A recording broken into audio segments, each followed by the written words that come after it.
नमस्कार दोस्तों, राधे राधे। व्रत विधि उपाय में सभी लोगों का स्वागत करती हूँ। दोस्तों, सकट चौथ की पूजा तिलकुट चौथ, तिल चौथ या सकट चौथ माताएं अपनी पुत्र के, अपनी पुत्री की लंबी उम्र के लिए, अच्छे स्वास्थ्य के लिए, उज्जवल भविष्य के लिए रखते हैं। और सकट चौथ की पूजा के दिन चंद्रमा का पूजा जब तक नहीं होता है तब तक व्रत असंपूर्ण माना जाता है। चंद्रमा का पूजन करना बहुत ही ज़्यादा आवश्यक है। तो आइए देख लेते हैं कि हम पानी कैसे तैयार करेंगे भगवान को अर्घ देने के लिए, और अर्घ हम कैसे देंगे। बहुत ही सरल विधि से हम चंद्रमा को पूजा कर लेंगे, अर्घ दे देंगे। आप चाहे तो छत पर जाके अच्छे से स्वास्तिक वगैरह बनाकर तैयारी करके भी अर्घ दे सकते हैं।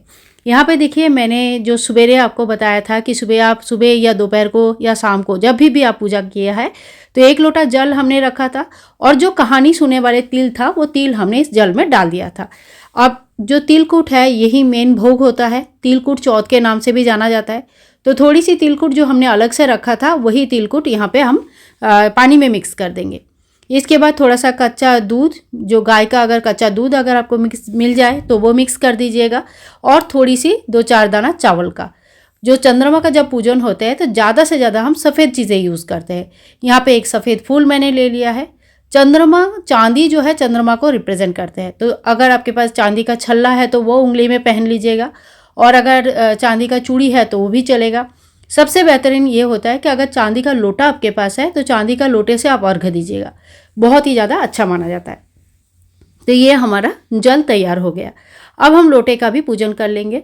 तो कभी भी खाली लोटे से जल नहीं दिया जाता है। खाली का मतलब ये होता है कि आपको हमेशा ही लोटे के जो कंठ होते हैं इसमें मौली लपेटना होता है। तो आप चाहे तो शुरू में ही लपेट सकते हैं, जब भी हम सवेरे कहानी सुने थे, जब सवेरे जल रखा था। नहीं तो चंद्रमा को अर्घ देने से पहले इन बातों का ध्यान जरूर रख लीजिएगा। जैसे मौली यहाँ पे मैंने बांध दिया है, इसके बाद हम टीका कर देंगे। तो रोली से हम टीका कर लेंगे, चंदन से भी आप टीका कर सकते हैं। रोली से यहाँ पे मैंने 5 टीका लगाया। आप चाहे तो यहाँ पे स्वस्तिक बना सकते हैं, बहुत ही ज़्यादा शुभ माना जाता है, तो आप यहाँ पे स्वस्तिक बना लीजिए, या इस तरह से 5 टिकिया लगा सकते हैं, और ये यहाँ पे लोटे को भी टिकिया लगा के हम पूजा कर लेंगे। तो ये हमारा संपूर्ण लोटा जो है ना तैयार हो गया, जिससे हम भगवान चंद्रमा को अर्घ देंगे।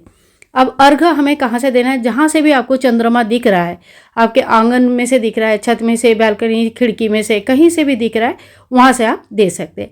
जैसे यहाँ पे मेरे बालकनी से चंद्रमा दिखते हैं, तो इसी जल को हम चंद्रमा को देखते हुए हम चंद्रमा को इस तरह से अर्घ दे देंगे। और जल जो है पैर में नहीं आना चाहिए या कोई गलत जगह पे नहीं जाना चाहिए। तो नीचे आप कोई पात्र रख लीजिए जिसमें जल को संग्रह कर लीजिएगा अर्घ देने के बाद, और उस जल को पेड़ पौधे में डाल दीजिएगा। तो इसी तरह से हमारा अर्घ देने के बाद पूजा संपूर्ण हो जाता है। आप चाहे तो चंद्रमा को भी धूप दीप दिखा सकते हैं, बहुत ही अच्छा रहता है चंद्रमा का पूजा करना, चौथ माता का पूजा करना। तो इस तरह से मैं धूप दीप दिखा लेती हूँ, और साथ में चंद्रमा को देखते हुए इस तरह से जल चढ़ा लेती हूँ। तो आज के वीडियो आप लोगों को कैसे लगा जरूर बताना, और अगर वीडियो में कुछ भी पसंद आए तो please like, share and comment.